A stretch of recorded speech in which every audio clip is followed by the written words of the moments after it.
Welcome to fandom. তো চলে এসেছি আরেকটা আপডেটের ভিডিও নিয়ে। তো মোটামুটি যা যা আপডেট আছে সেগুলো তো অবশ্যই তোমাদের সাথে শেয়ার করব। তো অনেক কিছু তোমরা অলরেডি জেনে গেছো, তো তার সাথে আমি আরেকটু কিছু অ্যাড করে দেবো। আর বাকি এমনি যে আপডেটগুলো রয়েছে সেগুলো তো অবশ্যই তোমাদেরকে জানিয়ে দেবো।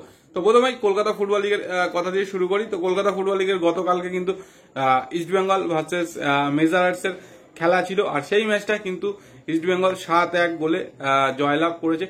তো গত বছর 2024-এও কিন্তু ইস্টবেঙ্গল ফার্স্ট ম্যাচ 7-1 গোলেই জিতে শুরু করেছিল টালিগঞ্জ অগ্রগামীর বিরুদ্ধে। তো এবারও কিন্তু 7-1 দিয়ে শুরু করলো। আর যেটা গতকালকের ভিডিওতে বলেছিলাম যে 103 বছর বাদে কিন্তু মেজারার্সের সাথে দেখা হলো, এবং তৃতীয় সাক্ষাৎ এটা বলা যায় টপ ডিভিশন লিগে, এবং তৃতীয় সাক্ষাতেও কিন্তু জয়লাভ করলো। আর অসাধারণ কিছু গোল কিন্তু হয়েছে।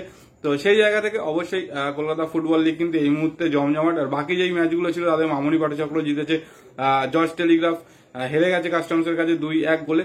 তো আজকেও কিন্তু 5টা খেলা রয়েছে, আর SSEN অ্যাপে খেলা দেখাচ্ছে। যদি ভাগ্য ভালো থাকে তাহলে অবশ্যই খেলাটা দেখতে পাবে, না হলে দেখতে পাবে না। আর যদি শেষ মুহূর্তে কোনো কিছু করে খেলাটা না দেখাতে পারে তাহলে SSEN এর ইউটিউবেও দেখাচ্ছে। যেরকম গতকালকে কিন্তু ইস্টবেঙ্গলের ম্যাচটা 40 মিনিটের পর থেকে ওদের ইউটিউব চ্যানেলে লাইভ করেছিল। তো যাই হোক, এইভাবেই মোটামুটি দেখতে হবে।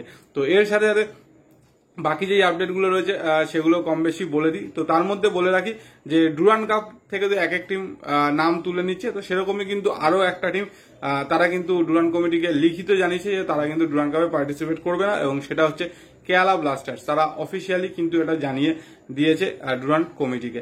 এরপরে আসি মেন যে আপডেটগুলো, যেটা হচ্ছে ট্রান্সফার রিলেটেড আপডেট। তো সেই আপডেটগুলোতে তো তার মধ্যে বলে রাখি গুরতেজ, যে কিন্তু লাস্ট দুখানা সিজন বলা যায় যে ইস্টবেঙ্গলে ছিল, ইস্টবেঙ্গলের রিজার্ভ টিমে ছিল, RFDL-ও খেলেছে। তো সেই গুরতেজকে কিন্তু মোহনবাগান সাইন করাচ্ছে রিজার্ভ টিমের জন্য, এরকমই কিন্তু খবর রয়েছে। এবং অবশ্যই ইস্টবেঙ্গলের ঘর থেকে গুরতেজের মতো একজন প্রমিসিং প্লেয়ারকে তুলে নেওয়া অবশ্যই এটা কিন্তু একটা ভালো সাইনিং মোহনবাগানের জন্য।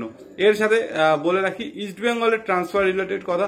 তো ইস্টবেঙ্গলে কিন্তু বিদেশি নিয়ে অনেকদিন ধরে রিউমার চলছিল, তো সেরকমই কিন্তু একজন প্লেয়ার ফাইনালাইজড হয়ে গেছে, যে কিন্তু মোরক্কান ন্যাশনাল টিমের প্লেয়ার, এবং মোরক্কোর হয়ে ন্যাশনাল টিমে খেলেছে, এবং এছাড়া কিন্তু আফ্রিকার টপ ডিভিশনেও খেলছে, যার নাম হচ্ছে হামিদ আহাদাদ। তো একে কিন্তু অফিসিয়ালি সাইন করে নিয়েছে। আর এই সাইনিংটার ফলে কিন্তু অবশ্যই ফরওয়ার্ড লাইন কিছুটা হলো স্ট্রং হলো ইস্টবেঙ্গলে, কারণ এ কিন্তু উইঙ্গার বা ফরওয়ার্ড দুটো পজিশনেই কম বেশি খেলতে পারে।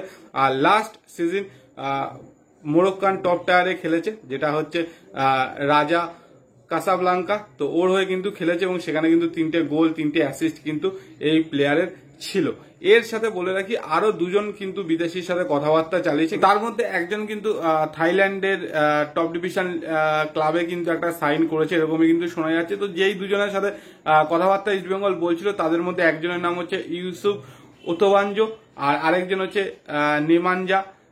এই নেমানজাই কিন্তু মেনলি যতদূর খবর আছে থাইল্যান্ডের ক্লাবে সাইন করেছে, আর ইউসুফের সাথে কথাবার্তা চলছে। যদি সবকিছু ঠিকঠাক থাকে তাহলে কিন্তু এই ইউসুফকে আমরা ইস্টবেঙ্গল জার্সিতে অবশ্যই দেখতে পারি। যদিও কিন্তু এখনো সাইনিং বা যে প্রসেসগুলো হওয়ার দরকার সেগুলো কিন্তু হয়নি, কিন্তু নেগোসিয়েশন এই মুহূর্তে একদম অ্যাডভান্স স্টেজে কিন্তু রয়েছে।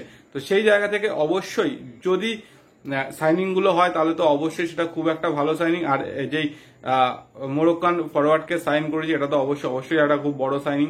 তো সেই জায়গা থেকে দেখা যাক যে এই সাইনিং গুলো হলে টিমটা কতটা স্ট্রং হয় বা পারফরমেন্স কিরকম করে, সেটাই হচ্ছে মেন দেখার, যে এরা ইন্ডিয়াতে এসে ইস্টবেঙ্গলের হয়ে কিরকম পারফরমেন্স করতে। যতক্ষণ না পারফরমেন্স করছে ততক্ষণ কিন্তু বলা যাচ্ছে না। প্রোফাইল তো অবশ্যই হাই হতে পারে, কিন্তু পারফরমেন্সটাই মেন। তো দেখা যাক আলটিমেট কি হয়। তো এগুলোই ছিল মোটামুটি আপডেট, যা যা আপডেট তোমাদের সাথে আমি শেয়ার করলাম। বাকি যে আপডেট থাকবে অবশ্যই এরকম ভাবে ভিডিও বানিয়ে দেবো। আর অবশ্যই কলকাতা ফুটবল লিগটা ফলো করো এবং দেখো। তো চলো আজকের মতো টাটা।